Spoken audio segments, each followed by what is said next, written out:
All right. Happy Sabbath, everyone, both here in Woodstock and online. It's wonderful to see you. We will, towards the end here, I'll open it up in case there's any questions or anything.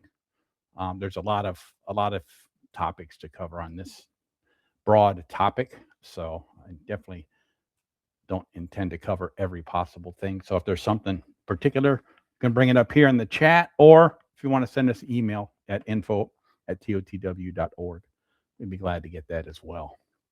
So I will also, before I get going, just remind you again of the parental warning that I did last week, just in case you have some children, young children. Some of these topics, again, there's nothing gory in here, but they are adult topics. Young children may not even be aware of some of these things yet, and that's good. Praise God that they're not. Keep them that way as long as absolutely possible. But with that being said, we're going to go ahead and start off. So last part, we essentially covered the scriptural approach to life in the womb and abortion. And so I just want to, I'm not going to reread those scriptures, but I want to reiterate again here. In Colossians 3:17, we read here, for example, and it said, "And so whatsoever ye do in word or deed, do all in the name of the Lord Jesus Christ, giving thanks to God and the Father by him." So I don't know how anyone could possibly intentionally be part of an abortion and hold this verse in mind, that I'm doing this to the glory of God, and that it's all, I'm giving thanks to God in him. 1 Peter 4:11. "If any man speak, let him speak as the oracles of God. If any man minister, let him do so as of the ability which God gives, that God in all things might be glorified through Jesus Christ." So again, if we're ministering to someone, either ourselves, our family members, friends, whatever it might be, and we are ministering in support of abortion, how can that possibly glorify God through Christ? How can that possibly? In what universe would that ever glorify him?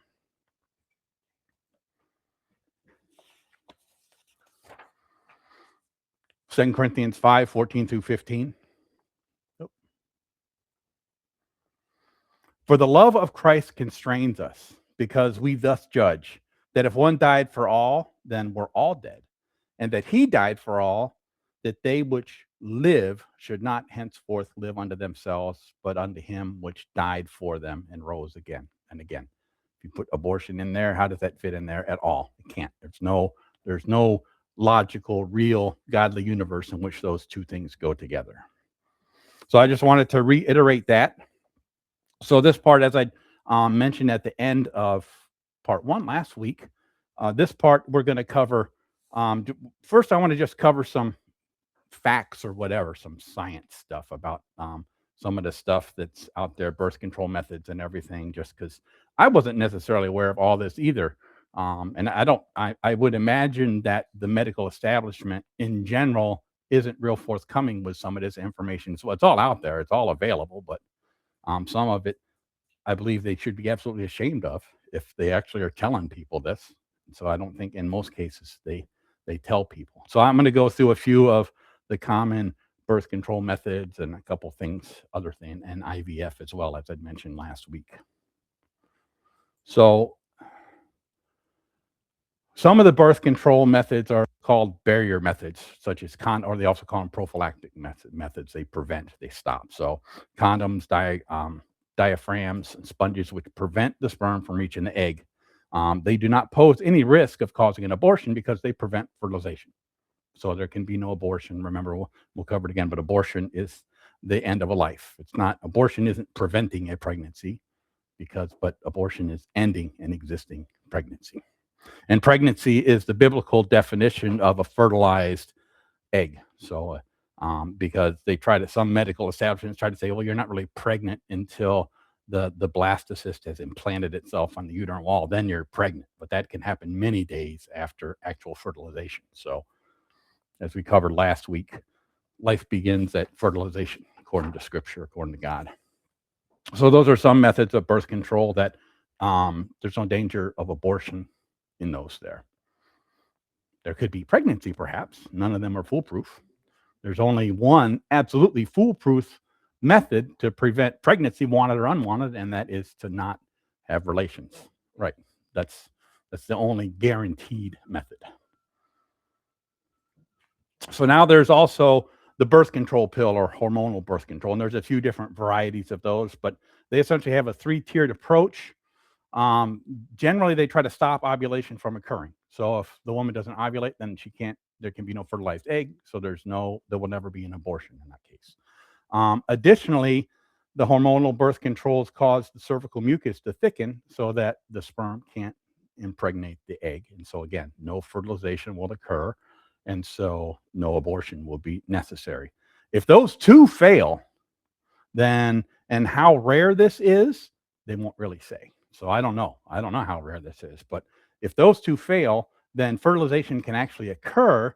And because of the hormones that have been taken, it can thin the lining of the uterus so that the newly conceived life can't implant and thus will die. So life is created and then it won't be able to continue living because of the hormones. So how often that happens or not, I can't answer that. I don't know. They won't say. I mean, you try to read it, it's real. They're real cagey about how often that happens. So, so that's a fairly common method of birth control. Could you do the fan for me, buddy? The next one is called Plan B. So this one came around the year 2000 or so. It's also called the morning after pill. So this essentially works the same way as the hormonal birth control. So its main goal is to delay ovulation so that fertilization doesn't occur. And so if that works, then there's no fertilization, so there would be no abortion. The second line of defense that this method offers is it prevents fertilization of the egg by the sperm in similar fashion to the hormonal birth control. And again, then there would be no fertilization, so there would be no abortion. But again, they won't say what the numbers are, but the possibility exists that this also just one is the lowest speed to be good. So possibility alters that it possibly alters the uterine lining. So how they don't know if it does or not. See, I think that's a whole smoke and mirrors. I think they know it does. How do they not know if it does or not? But which might prevent an embryo from implanting. So that would mean that conception had occurred, life exists, and it is prevented by this method from continuing on. So that's another common method of birth control. And so now those are the most common methods of birth control that are used, and that's the risk that you run with them. Now there are other treatments that are intentionally cause the death of a living being in the womb, and the most common of those is the RU486 or the mifeprex or mifeprestone with misoprostol. So this is intended to abort an already existing pregnancy. This is not a prophylactic. It's not intended to prevent pregnancy at all. This method now, we talked about this last week. This is in the U.S. the most common method of abortion. That you can just now technically most states have laws where you have to have a prescription to be able to get access to, whereas the Plan B pill and the other, you can get that over the counter. If you go to CVS or Walgreens, they get it right there on the pharmacy, right there at the counter, right in front of you. But you can buy this stuff online. You can buy it online in all 50 states of the United States. And while it technically may be illegal, it's not illegal to possess it or take it. So, and what this drug does is a two-phase thing. So the first one, the drug is taken, mifeprex or mifeprestone, that stops the hormones needed for the fetus to grow. So it's already growing, so it essentially starves the child. In addition, it causes the placenta to separate from the uterus, which ends the pregnancy. That's killing a living entity. And then there's a second drug that's taken, which is misoprostol, which causes the uterus to contract and expel the fetus and placenta. So this is absolute abortion. This is knowingly taking a medication that ends a life in the womb. And while they say, I think in the U.S., most states put a cap of when this is legal to take of 12 weeks. It will kill a fetus in most cases all the way up to right before birth. I mean, it might not, a child that robust, it might not, in the far later stages in weeks like 36, 37, 38, maybe not, but it certainly won't be healthy for the child whatsoever. So this is absolutely an abortion. There is a life that exists. Fertilization has occurred, and there is a life that exists that is intentionally ended. So it's not any different than a surgical abortion in net result, in intention and result. So now another thing that isn't something that's really in the news all the time now, and especially amongst pro-life talks and everything, and any kind of legislation that's passed is in vitro fertilization, IVF, which is not that's intended to create pregnancies. I mean, that's what people go and they do IVF to become pregnant. But the method is really messed up, what they do. And so I'm going to go through kind of some details about this. So this little illustration here shows kind of the little kid that's walking. That's the embryo that got picked. Yay, and other ones don't. And we'll go through the methods there. But that's so for every one that even is given a chance to survive, many aren't even given a chance. They're alive, but they're not even given a chance.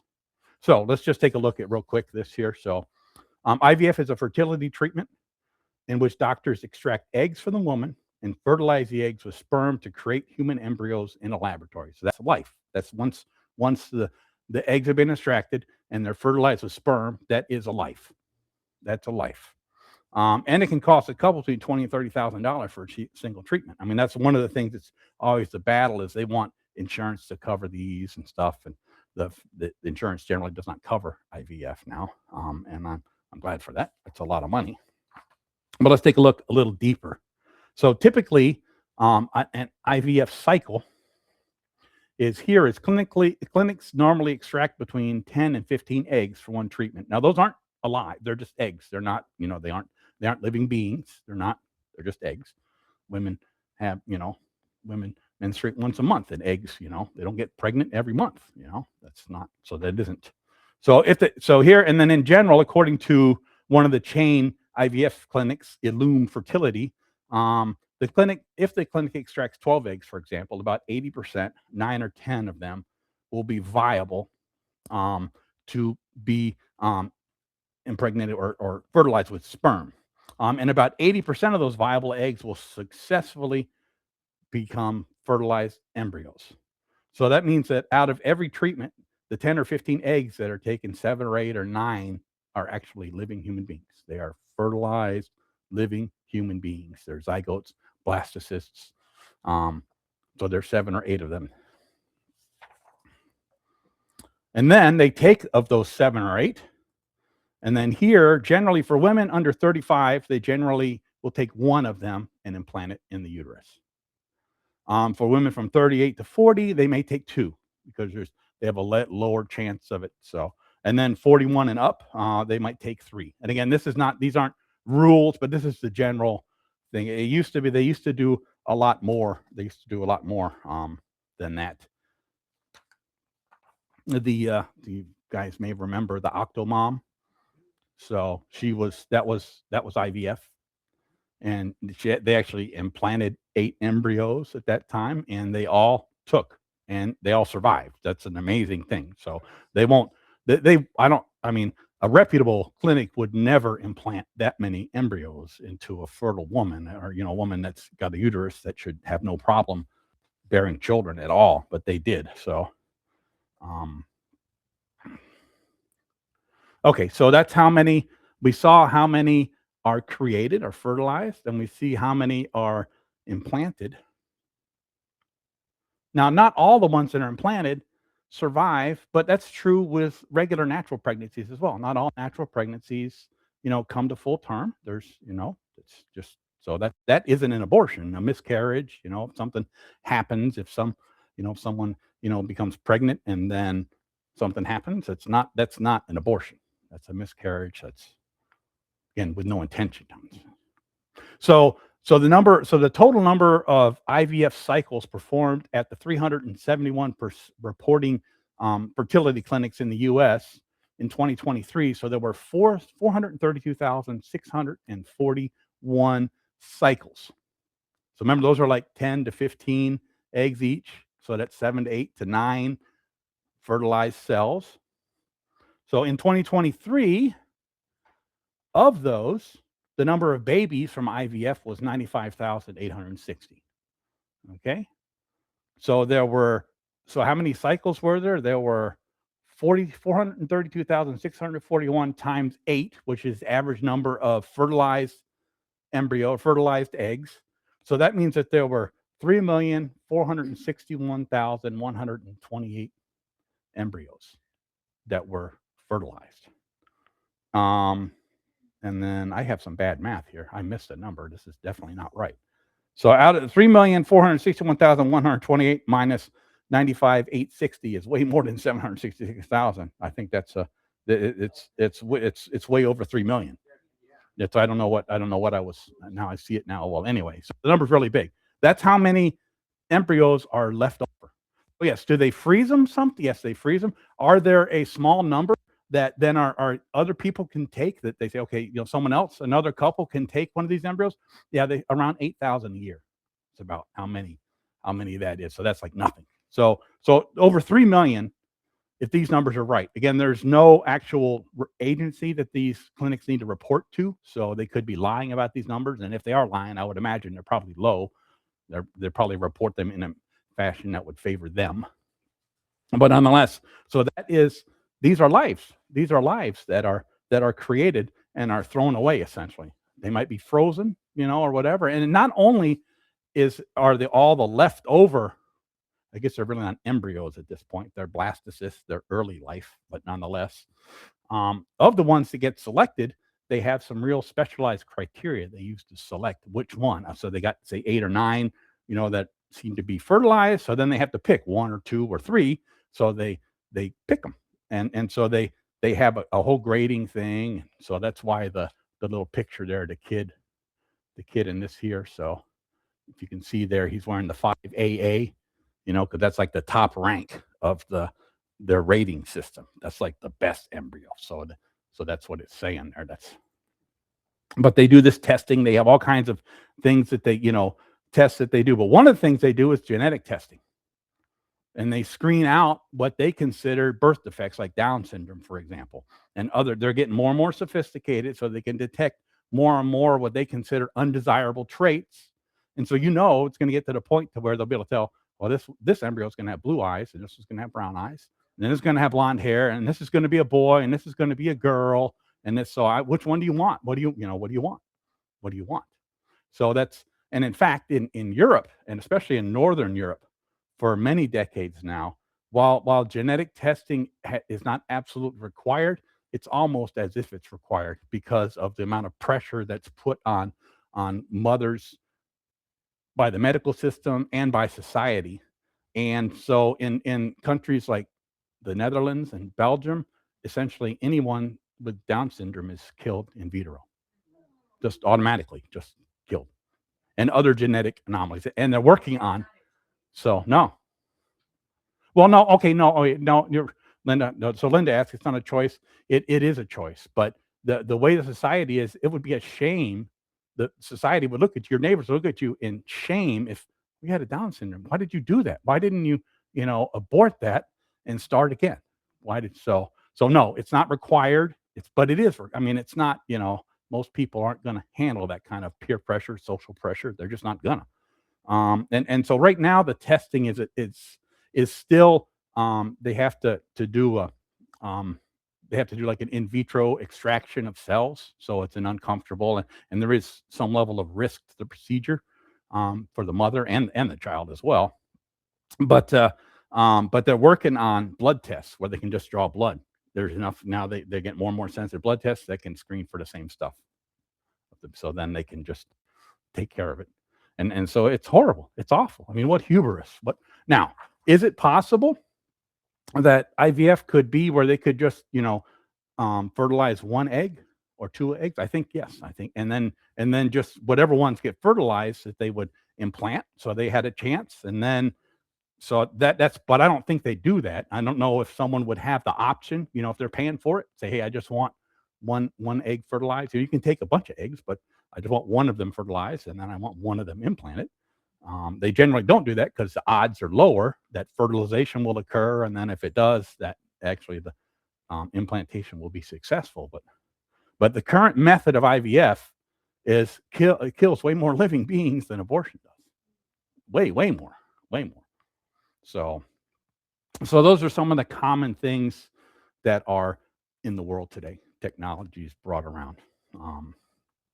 So I just want to cover those. I'm not going to dwell on them anymore. I'm going to review the definition of abortion that we talked about in part 1 and mentioned earlier. So abortion is the deliberate termination of a human pregnancy. And as we covered before, that is murder. That's murder. And Christians should not be murderers.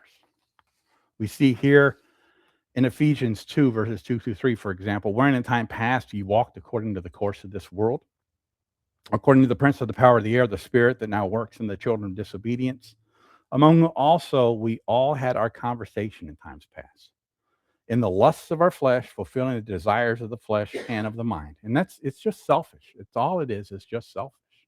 We're going to get into a little deeper how deep that goes into the psyche. And we're by nature the children of wrath, even as others. So while abortion is a horrible thing, in and of itself, it's a sin, and it can be forgiven by the shed blood of Jesus Christ. We repent. Now, it's not licensed. Just because we know God is a forgiving God doesn't mean that we can then think, well, I know this is a horrible thing I'm about to do, but I know God will forgive me, so I'm going to go ahead and do it, and I'll ask for forgiveness later. It's not licensed. It's not. God's not mocked. So, as I'd said, society, and you think about in Europe, how do they even think about that? Like I said, they just a parent of a child with Down syndrome would be shamed by their neighbors. I mean, so here in the U.S., we're not there yet, but it doesn't mean we won't be there soon enough. So they're dehumanized. So let's take a look at some examples of how these children in the womb are dehumanized and what that does. So here's an example from 150 years ago or so, maybe a little more than that, around it. So 150, 160, 70 years ago. So dehumanization. So if you don't think slavery's right, then don't own a slave. That was a saying. My plantation, my choice. You keep your business out. That's mine. I own it. I'm going to do what I want to do on my plantation. They're not the same as us. They're inferior. They're whatever. They're my property. And then who's going to take care of all these freed slaves? If we freed them all, who would take care of all of them? What's going to happen? There's going to be so many people running around. Then what are we going to do?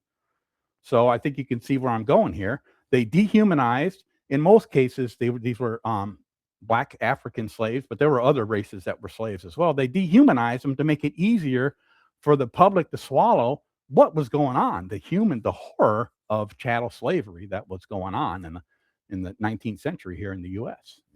They dehumanized them, so it's not. The Nazis did the same thing with the Jews and the Polish and many other people groups as well. So throughout society, that's been the way that that societies will justify their horrible actions towards a people group, is by dehumanizing that people group. And so we can see here, if you just kind of take those same words and change them up. So if you don't think abortion's right, don't get one. Don't have an abortion. It's my body, my choice. They're not the same as us, and we'll get into that in a little more detail here. And then who's going to take care of all these unwanted children? Who's going to take care of all of these? Are you going to adopt them all? Are you going to adopt all of them? Are you going to adopt all? Who's going to take care of them? Right, yeah. Yeah, right. Yeah, you're not pro-life. Because another thing they throw at you is like, well, so do you believe in a death penalty? So you're not pro-life. You're not. That's a whole nother thing. I'm not even going to get into that today. But another thing they say is, well, the world's overpopulated. We've already got too many people. That's not true at all. I mean, the vast majority of and I live in a metropolitan area, but the vast majority of the distance I drove today is open fields and stuff. The world is not overpopulated.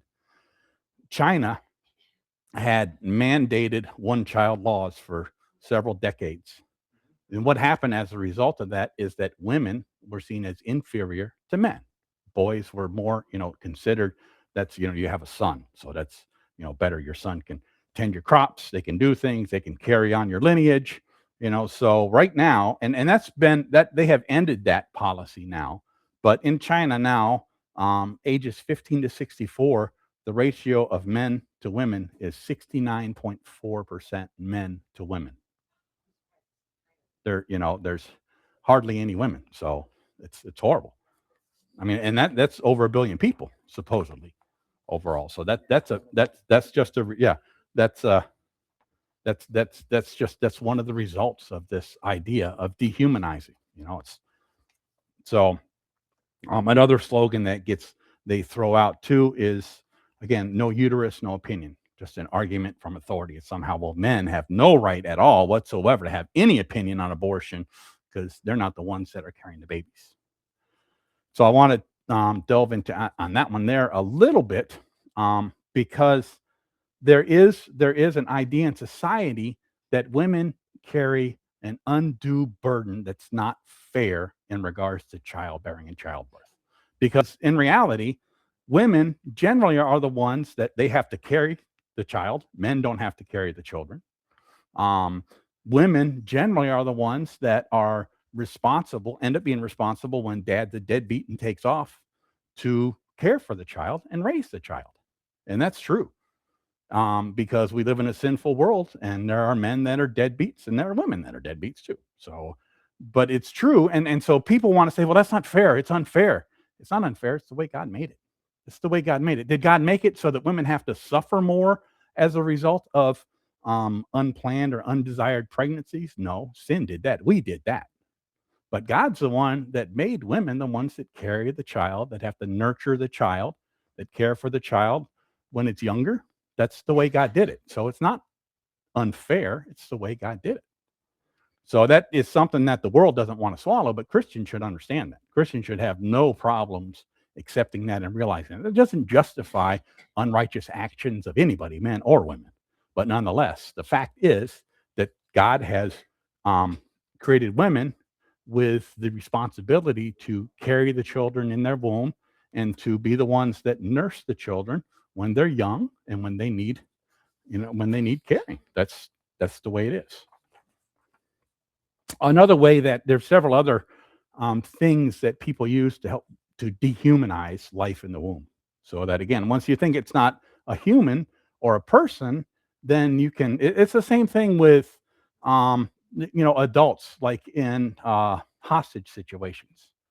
It's once the hostage taker, once they then begin to think of their hostage as a person, then it's more difficult for those who aren't just completely hard to harm them or kill them, because they're humanized. But when they're just dehumanized, when they're just a person that was at the bank, and they don't have a name and they don't have a face and they're just a tool to so dehumanization, that's what happens. So these are some of the things here of how life in the womb is dehumanized, so it doesn't have value. So then we can kill it because it's not human. Right. Yeah, right. The Aboriginals, yeah, same thing. They were. Yes, right. They were. Yeah, I mean, I didn't want to put on the screen or even mention some of the horrible things that people said about, like, the black slaves or the Aboriginals in Australia or the Irish slaves or what. I mean, it's awful. People. So remember, we all have that same sin in us. We have the potential for it. So it's not a matter of going over these things so that we can look down our nose at these people. It's to realize this society is teaching these people this stuff. They're brought up this way. They don't even think twice about it. Right. Yeah, the political parties too. Yes. So here's another approach that I ran across a few years ago. I think I've shared this in previous sermons. Another few aspects or ways that they dehumanize life in the womb is by this SLED acronym. So by size, level of development, environment or location, and degree of dependency. So I'll go into each one of these here a little bit of an example. So this little acronym SLED. So size here. So the embryo has less value because it is so small. It's just a clump of cells. Well, first and foremost, we're all clumps of cells. Every one of us is a clump of cells. We're more cells, but we're just a clump of cells. That's all we are. So some of us are bigger clumps than other clumps, yes. But it is so. But then if you just take that to its natural conclusion, so if that's true, then a 3-foot tall 10-year-old has less value than a full-grown adult. I mean, how can you say that's not true? If you say, right. Yep. And then women are worth less than men since they're generally smaller. So again, how can you say that's wrong if you believe that what's in the uterus has no value because it's so small? Level of development, which is linked to size, but not entirely. So level of development here is so the unborn are less developed, therefore have no right to life. So, and then they like show pictures of, very early stage children, um, and say, well, see, look, that doesn't even, and they'll like try little tricks. Like they'll say, like, here's an ultrasound of these two fetuses, which one's human? And dolphin fetuses are at around 4 weeks or so, look very similar to humans. They do. I mean, in ultrasounds, they look very similar. And so they try to say, they try, I'm not doing a dolphin noise. So they say, see, how can you can't tell the difference? It's not, it's just, but there hasn't ever been a single woman who's given birth to a dolphin. Never once. And there's never been a dolphin who's given birth to a human child. Ever, never once. Right. Right. Right. Oh, yeah, that's right. Yeah, we covered that last time. Yes, that's they protect the animals. You can't kill dolphins, but or a dolphin fetus, but you can kill humans all day long. Why? Because we've dehumanized them. They're a dime a dozen. All these women are baby factories. We can make more. So what? We already got too many as it is. Yep. Right. Yeah. So here it's so level of development. So if that's true, then when if that's true, then we can kill children because they're less developed than adults. Again, same thing. It's like a 5-year-old child is not as developed. And mentally challenged children or adults, are also disposable with this mindset because they're never going to develop as others. So again, if you believe that the level of development of an unborn life in the womb is justification to say, well, it's not really a human being, it doesn't have any value, then you have to believe these things also as well. So I like this little graphic here. I actually studied this from Living Waters. So here's stages of life. These are different stages in the womb. But then there's more stages of life. Same thing. We all go through stages. So that saying, it's like, I didn't come from an embryo. I once was an embryo, and now I am an adult. These are just different stages that I have gone through. Now, I came from my mother's egg and my father's sperm. That's where I came from. But once my mother's egg was fertilized, that was me. I didn't come from that. I am that. I was that. That was me. So it's the same thing. They try to dehumanize, and many people, they haven't thought this through, so they don't realize that there is value to the life in the womb, because God says so. We're made in his image, and he says that we shall not kill. He says that we're supposed to love our neighbor as ourselves. That's the foundation. So all the other science stuff, yeah, science should agree with what scripture says, but nonetheless, even if we didn't have any of that science, scripture says that it's wrong, that it's a sin, that it's murder. Another part in the sled, the E part, is environment or location. So again, being in the womb means you have less or no value. I like to say this. Well, it's in the womb, so it's just, it's not out and about. But if that's true, then that means, did your value change when you go to the grocery store? Did you become a different person? Did you somehow, become a human being, right, because of your location? Likewise, a trip of 9 inches to a birth canal doesn't change who you are. The trip down the birth canal doesn't magically transform a non-human into a human. But that's where their logic goes. And they say that. They believe that. They really do. At least they say it. I don't know if they believe it because they may not even really thought about it, but they've heard that. They parrot it. So where you're located does not change who you are or what you're worth. Absolutely not. It does not.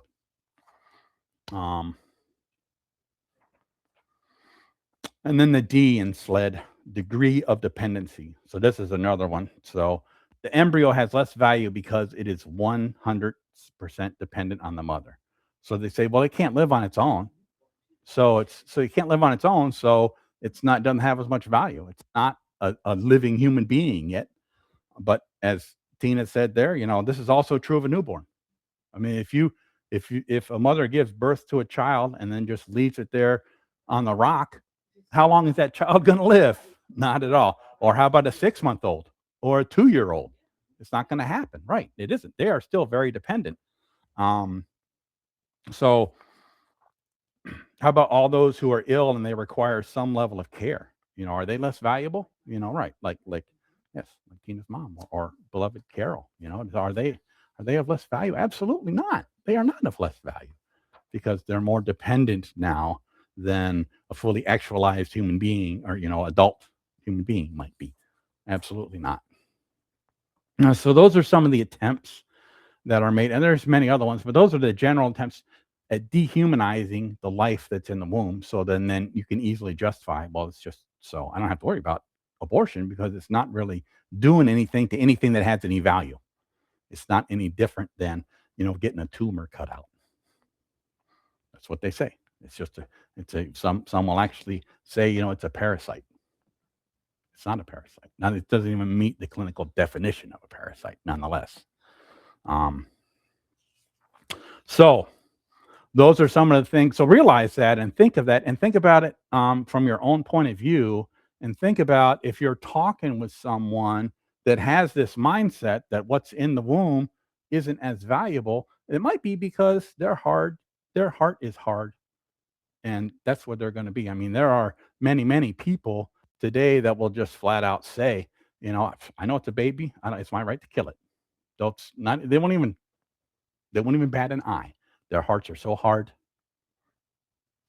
But there are people who don't know, who've never really thought through these things, who've just heard the stuff in the culture. They see what's going on. They're taught, they know abortions happen. So how can you not draw, even subconsciously, the conclusion that, well, so it's not a big deal. So what? It just doesn't matter. So we live in a world that is broken by sin, by our own sin, by mankind's sin, by the sin of Adam, by our own sins as well. So, but remember that the intentional ending of a life, no matter how small that life is, should be considered murder. And in fact, in our society, it isn't one of the reasons it's so easy. This is one of the reasons it's so easily dismissed, is because it's not considered murder. You don't hear that. If it was like was mentioned earlier about the dolphins, yeah, you buy tuna, whatever, it's dolphin free. It's like so people see that. Little kids see that, and they're like, oh, mommy, did they kill dolphins when they caught this tuna? So their empathy, or did they kill puppies when they did this, or whatever it might be.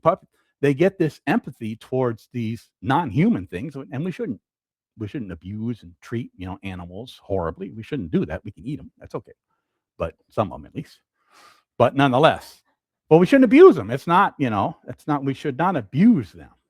Absolutely not.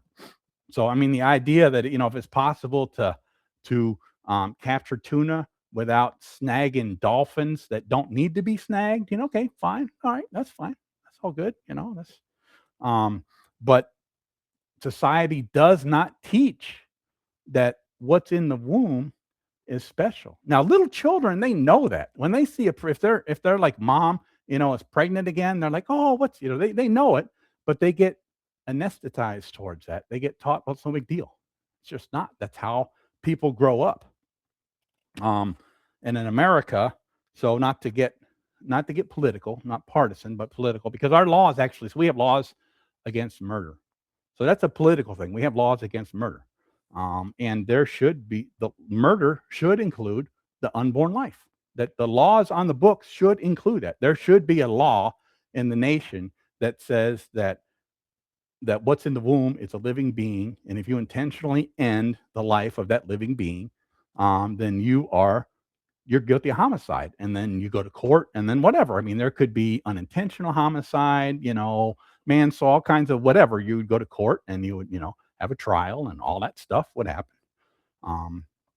But it should be, but it's not. So society doesn't see it that way. Society just doesn't even think it's a big deal. It's just horrible, but it's the truth.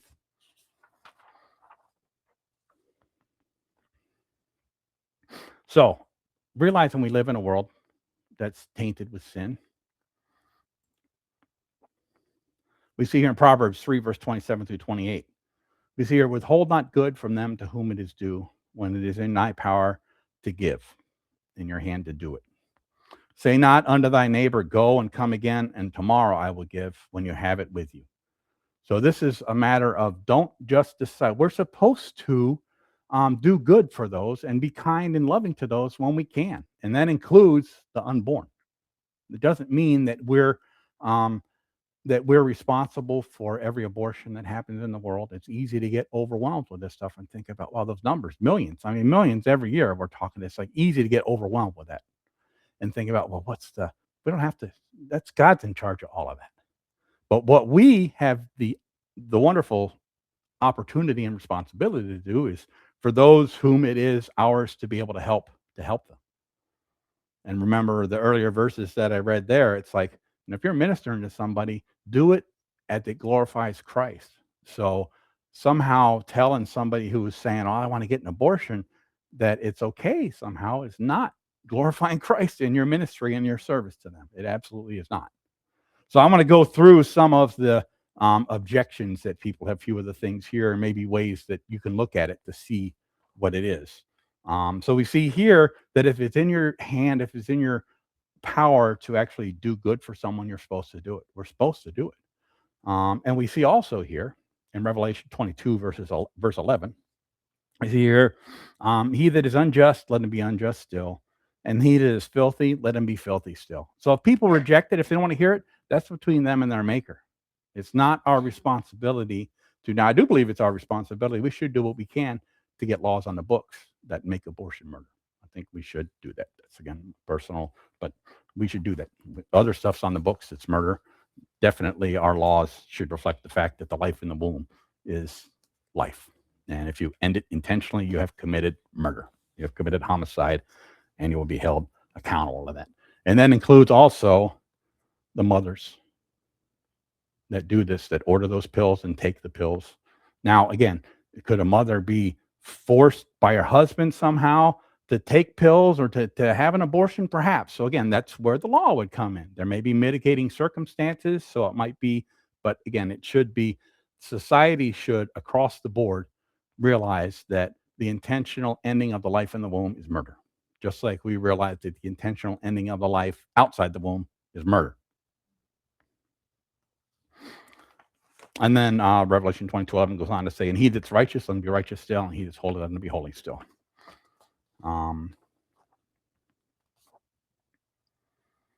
Same, we see a similar thing from the Proverbs 3, probably James 2 popped into your mind. It's like, that if you can help your brother, don't say, oh, go and be warm, and I'll pray for you. If they're in need and you have what they need, help them out. You're supposed to help them out. And also, we're not supposed to cast our pearls before swine. All right, so here are some of the most common answers to abortion. So set aside the dehumanizing. Here are other reasons that people say, well, in this case here, abortion should be legal. And so we'll go right to one of the first ones here is rape or incest, which is a form of rape. So, first and foremost, less than 2% of abortions are characterized as being for that reason, for either this or the life of the mother, which we'll get to in a little bit here. So one of the things is that generally people who are proponents of abortion, and the ones who are hard-hearted and want to say stuff like, I know it's a baby and it's my right to kill it anyway. Okay, you're going to stand before your maker one day.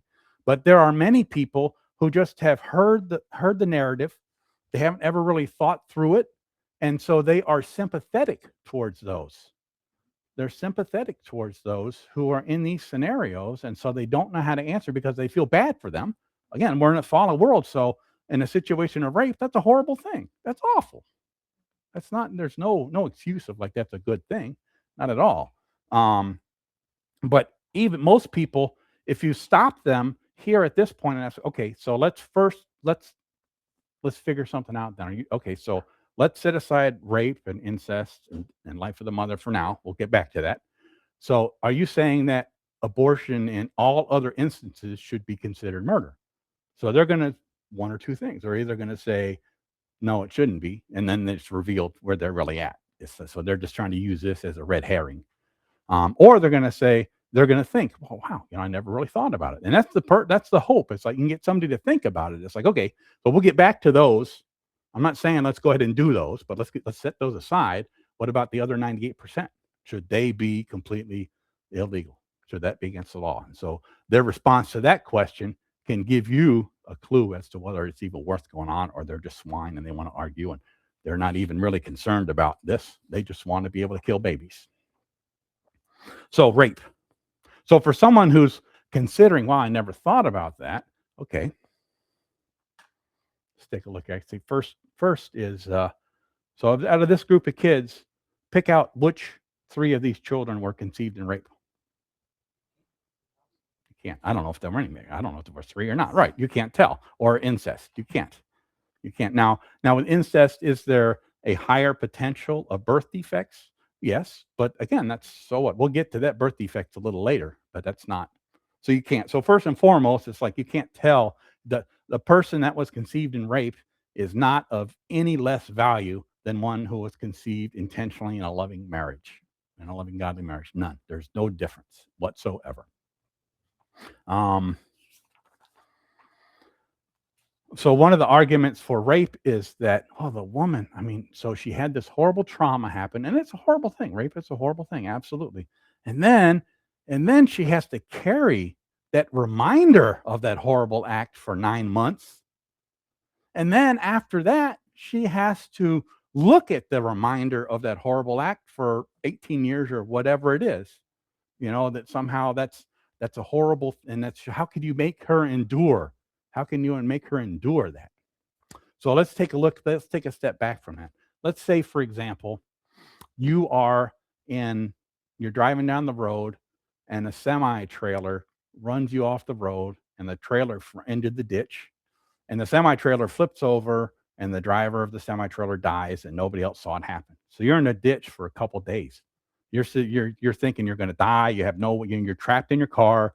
It's a horrible experience. You're chewing on your own arm to have food, whatever it might be. You're like, you don't know, you figure you're going to die. Some coyote's going to come and gnaw your face off, or whatever horrible experience it might be. And that will probably stay with you for the rest of your life. I would imagine it would. There might, depending on what happened, you might have nightmares about it. It's PTSD, whatever might happen.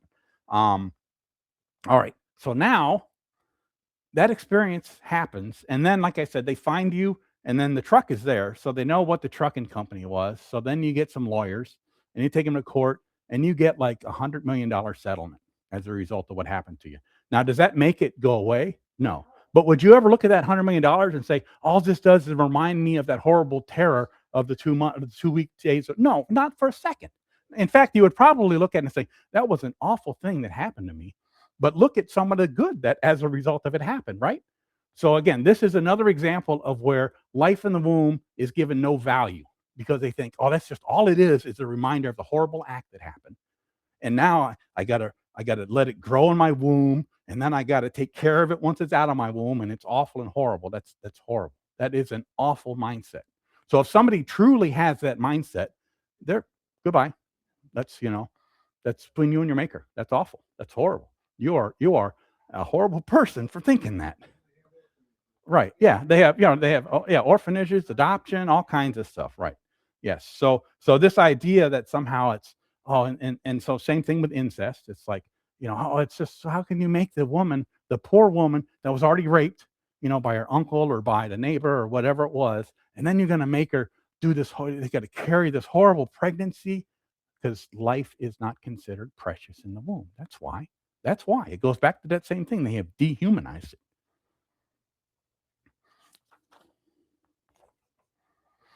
Another thing is that they will say that if you ask them just in general, well, what's wrong with rape? What's wrong with rape?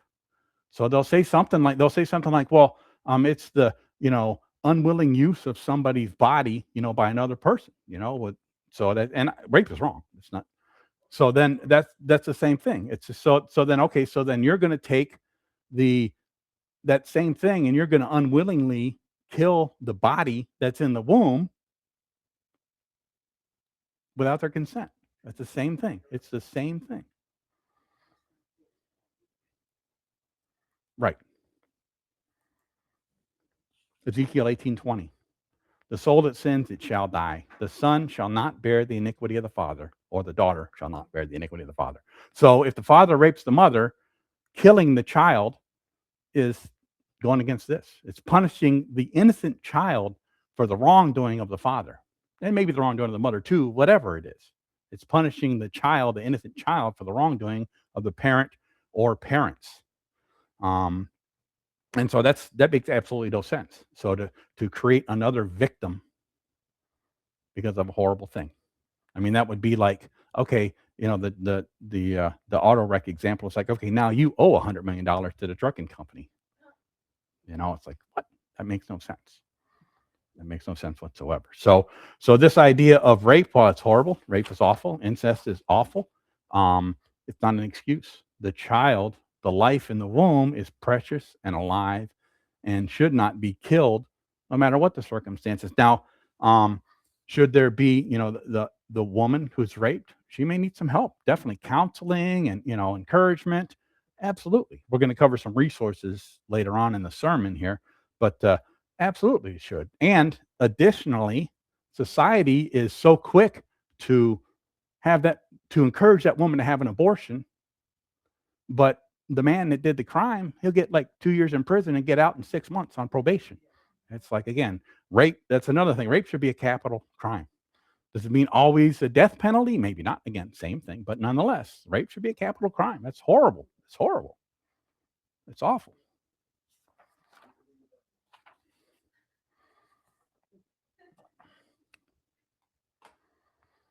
All right. So when the life of the mother is at risk, again, this is another circumstance, and it does happen. It does happen. So, and this here, while in the previous example, there's at least one guilty party, the rapist. Here, there may not be anyone who did anything wrong to create this situation, this scenario. So the life of the mother is another one.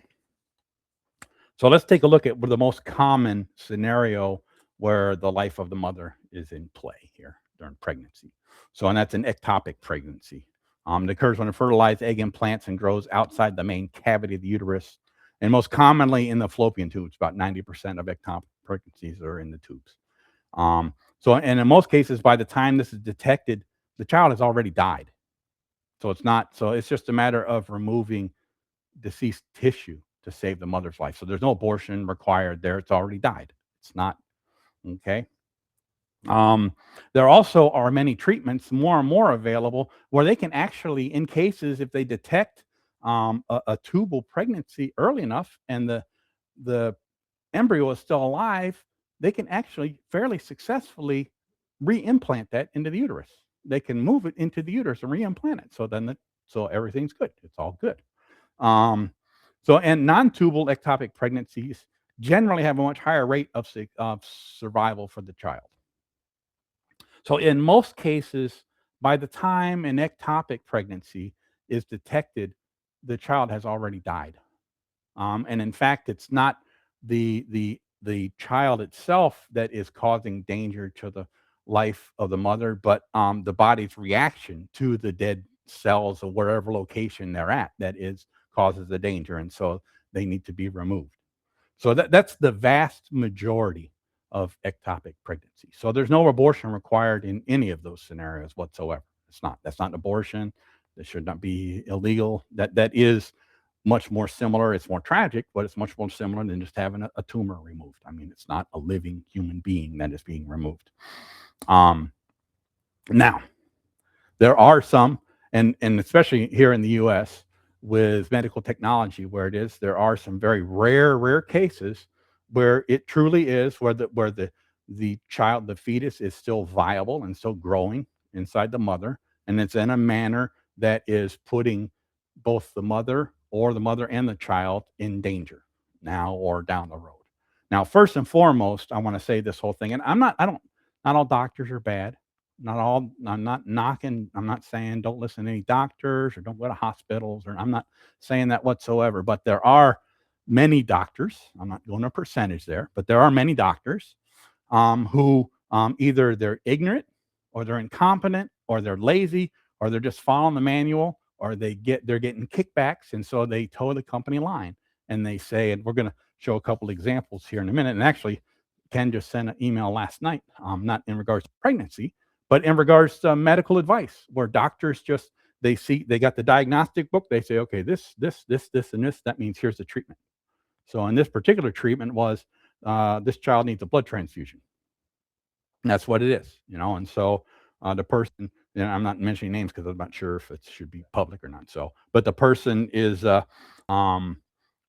person kind of pushed back against that and said, that's a real drastic thing, and you're kind of pushing me right now, and the child doesn't look that ill. Are you sure that really is what we got to do?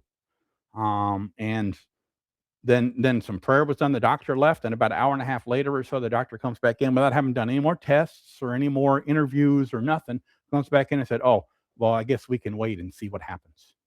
And the child ended up being fine without a blood transfusion. So that's just an example. Another example, yeah, praise God. So another example that I came across just a few weeks ago with one of the men in my Monday Bible study was so his wife has cancer, and they found out, and they went to the doctor, and the doctor's like, okay, we got it. I mean, just like boom, they did the tests, and it's like, okay, you got cancer. Here's what we got to do. We got to sign you up for chemo. We got to do this, and I mean even the nurse is like holding like a list of doctors, and she's like pointing at a doctor like, here, which one do you want to choose? And they're like, whoa, this is overwhelming. It's like, can't we get a second? Can't we just, we don't know nothing about any of this. Can't we get a second opinion? And he said that after he asked that the whole affect of the nurse and the staff just completely changed, and they all just closed off. They're like, well, fine, if you want to do whatever you want to do, So in that case there, I think, again, I wasn't there, but it seems like they just had their script and they were going to follow it, and they didn't really care what's what. They don't care what's what. So the same thing happens with doctors when they say that the mother's life is in danger. They just follow a script for the most part. So a lot of times when they say that, it's not because, especially with medical technology now, with ectopic pregnancies, there's a chance that the child can live in certain cases, but they'll say, well, no, this is really dangerous. The mother could be either hospitalized and monitored, or monitored at home to see what happens. I mean, there's a lot of options. Or if it's far enough along in the pregnancy, a cesarean section is an option. But they don't even think about that, because that's not the scenario that's on their mind. So here's a couple examples that I ran across here. So there's two. So Richard Hutchinson was born in June of 2020, 11.9 ounces. And I didn't put this. So 21 weeks. 21 weeks and 2 days. And then Nash Keene, and that was in Minnesota. Yep. And then Nash Keene was born in 2024, was 21 weeks and 1 day. So that's the Guinness Book of World Records holder now, actually. It's beat by 1 day there. So and both of them are still thriving well now. So the Richard Hutchinson is over 4 years old now. He's doing awesome. And so it's right. I mean, yeah, right. Yes. So that's again, these are 21 weeks. So these were both vaginal births. So they were, they're both boys. Yeah. So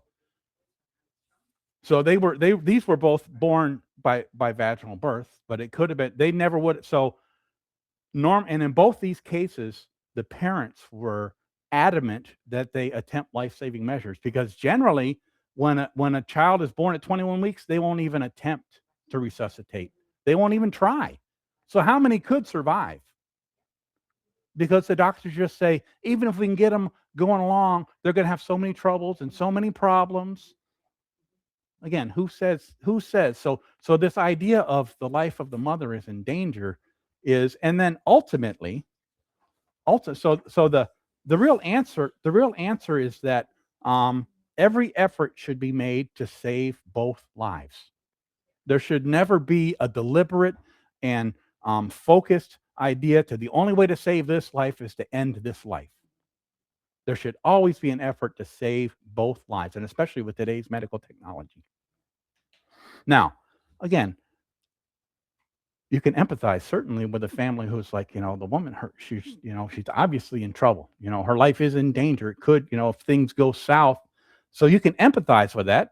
But at the same time, the life that is there is precious. It is made in the image of God.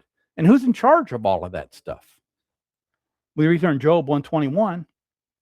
Job says here, naked came I out of my mother's womb, and naked shall I return thither. The Lord gave, and the Lord hath taken away. Blessed be the name of the Lord. And then in 1 Thessalonians 5:18, for example, in everything give thanks, for this is the will of God in Christ Jesus concerning you. So when we think about, your daughter Hannah, if she had tests done that revealed the condition of her daughter's heart, they would have been pressing her big time to get an abortion. Absolutely, they would have been, for sure. That's awful. That's horrible. How often does that happen? A lot, a whole lot. Because why? Because society in general does not value the life of the child in the womb. It's just a commodity. It's a thing. It's a tumor. It's a clump of cells. It has no value because it's so small. Another reason that's given where abortion is good is to prevent suffering. So, the child, is going to be born into poverty, or the child's going to be born into an abusive environment, or the child's going to be abandoned, or the child's going to be born with birth defects. And there's other ones, but these are some of the main ones. So, and again, these are potentially corrected, real. Yes, a lot of children are born into poverty. A lot of children are born into abusive environments and families. Yes. A lot of children are abandoned and they have birth defects. Those are all true. But is that sufficient justification then to, well, it's better if we just kill the kid before they ever suffer any of those things? Well, first, let's take a look at a couple scriptures here. Psalm 119, 67, and then 71. Before I was afflicted, I went astray, but now have I kept thy word. And it is good for me that I have been afflicted, that I might learn thy statutes. So we know that affliction and adversity, we can flourish and grow in that. There's all kinds of examples. I was going to take some pictures and put them on the screen there of different people, that have overcome adversity, both Christian and non-Christian. I mentioned last week the little quote out of Corrie ten Boom's book. She was a really young kid. So she suffered all kinds of adversity, and look at the blessing that came out of that as a result of that. That's how many people of that. Nick Vukovic, is that it, Vukovic, or is it Nick, or it's a V? It's not Nick. Yeah, Vukovic. Yeah. So Vujicic. Yeah. So he's a quadriplegic. He's born with essentially no limbs, very small limbs, deformed limbs. And he's a beam of God's glory and joy. He just absolutely is. Adversity. He grew up through adversity. How many people are like that? Johnny Erickson Tata, for example. She by her own hand, by her own foolishness, paralyzed herself when she was a teenager, and yet she's risen above that. That adversity has taken her a place where she never would have been, probably, had she not had that adversity. So who are we? What type of hubris do we think we have somehow that we can say, oh, well, their life is going to be so difficult that it's better that they don't have a life at all? What? Yeah, Gianna Jensen, I mentioned her last week, right? So yeah, different, other people that have risen above. Well, we all know we have had smaller examples in our own lives where difficult times have actually made us kind of step up to the plate, seek him for his strength and his grace, and we've risen above it by his glory, and we're better for it.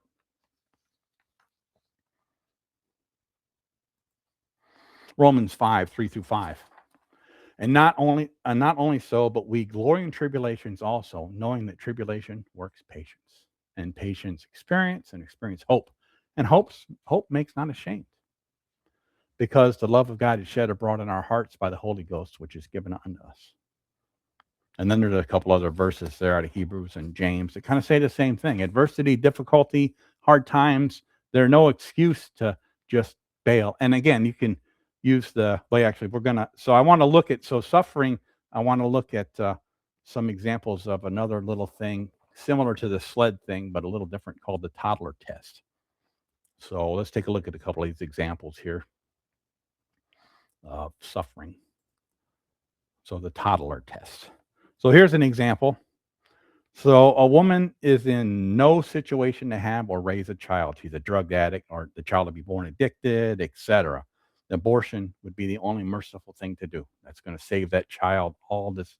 And it could certainly, the child is probably going to have a rough life, at least in the beginning, born probably addicted to whatever. So they'll have to suffer through that. And then the environment that they're in probably won't be the best. So that's truth. Nobody's saying that's not the truth.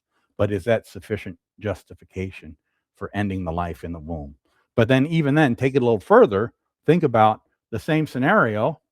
So a woman in the same situation that's in, just can't raise a child. It's a mess. She was doing good when she had the child, but things have completely changed, and now her life is a mess. And now she has a 2-year-old child. Is it all right then that she can just kill that child for the same reasons? Of course not. In society, for the most part, now there are people, because they realize the flaw in their logic. Now they'll say, "Oh yeah, that's okay. That should be okay. That should be okay. If the woman wants it, it's her child. She should be able to kill it." But very few. Most people would be appalled at the idea that somehow, and it's against the law too. I mean, there wouldn't be any court that would say the woman is innocent. Because she's like, "Well, the kid was too hard for me to handle. I just want to get rid of it." So again, you take the toddler out, you toddlerize it. Think about, okay, about a 2-year-old. If you're saying that's true about life in the womb, would it be true about a 2-year-old? Here's another example. So having a baby right now would completely derail my life plans. I would have to drop out of school. I wouldn't be able to pursue the career I want. Abortion is the best solution. But again, think about that from the point of a 2-year-old.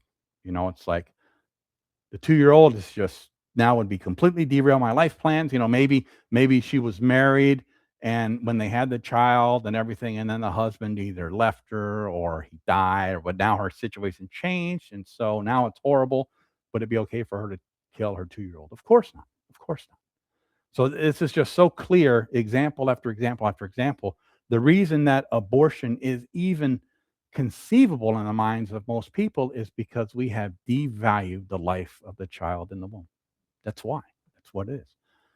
And first and foremost, that's against God. And second, it's just against nature. We know that. If we have not seared our conscience, we know that what's in the mother's womb is precious. We know that. We know we all came from there. That's where we all started out.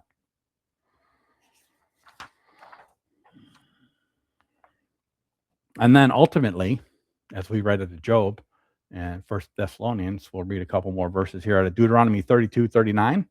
We see now that I, even I, am he, and there is no God with me. I kill and I make alive. I wound and I heal. Neither is there any that can deliver out of my hand. God's saying here, he's the one that has life and death in his hand. We don't. We don't. Now, we are told at certain times, life for life, but that's not innocent life. So if a child dies in the womb because there's a miscarriage or whatever, that's up to God. God's in charge of that.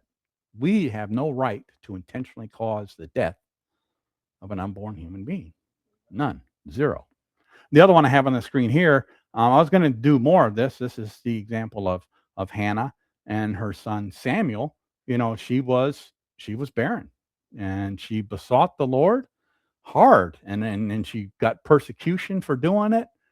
People thought she was drunk, but she stood fast and she sought the Lord, and she was blessed by the birth of her child Samuel as a result of it. And after that, she dedicated that child to the Lord. So she understood. And so here, this is her conclusion of the whole matter. The Lord kills and the Lord makes alive. He brings down to the grave and he brings up. It's up to God ultimately. Yes, we have medical wonders available today, and there's nothing wrong with availing of ourselves of that. Now, all the things that I've covered here, as far as like all the stuff, so each of us needs to prayerfully seek the Lord on these things. So it's not just because I'm saying this. I'm trying to maybe get people thinking a little bit on this stuff. And there's a lot of other things, but seek the Lord on this. 1 John 2,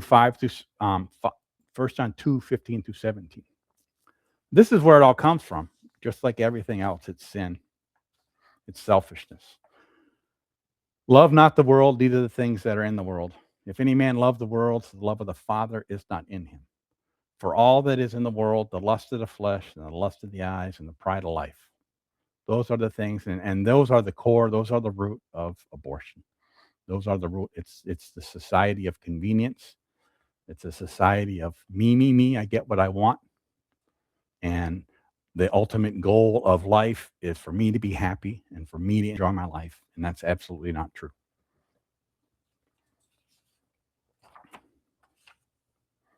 James 2:8, the reiterated principle we covered last week from a different verse. If you fulfill the royal law according to the scripture, you shall love thy neighbor as thyself. You do well.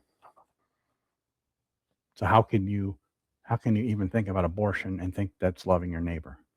But yet, the way society frames it, people have that mindset because they think they're being loving for the mother that was raped. They think they're being loving for her, to encourage her or to not shame her for having an abortion. They think that's loving. It's not loving. It isn't. Yes, we should have compassion.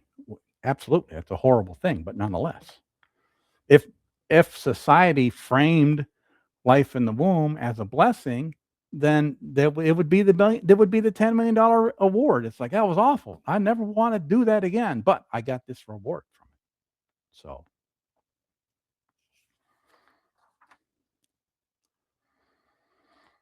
James 1, verses 20 through 21. For the wrath of man works not the righteousness of God. Wherefore lay apart all filthiness and superfluity and naughtiness, and receive with meekness the engrafted word. So how can it be considered anything but wrath to end the life of an innocent unborn child? Wrath, remember, wrath doesn't have anything to do with how you feel about it. It's not that I feel mad at that child and I want to, that has nothing to do with it. Wrath is the act. Murder is a wrathful act. You can't murder without wrath.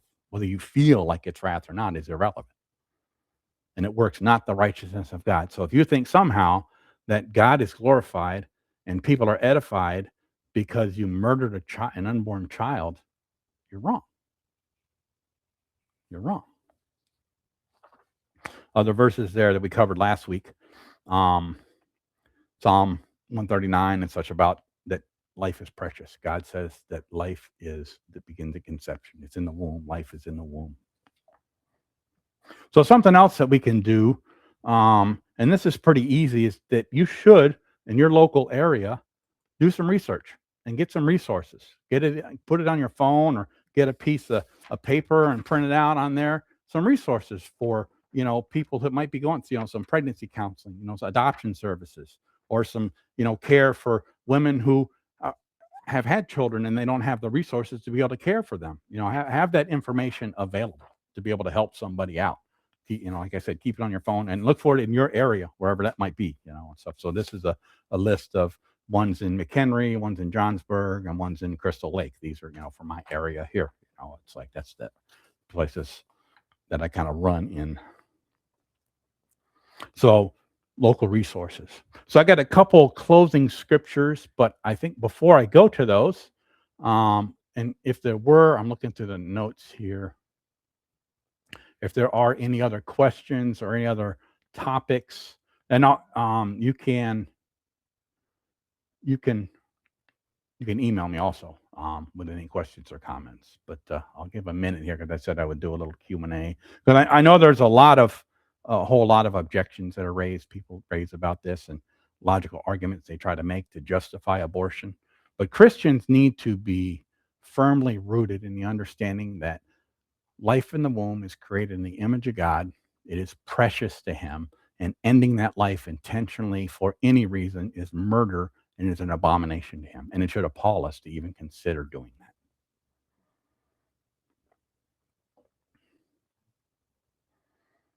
It doesn't look like.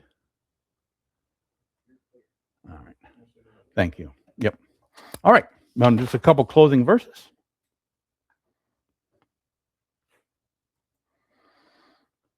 I beseech you, therefore, brethren, by the mercies of God, that you present your bodies a living sacrifice.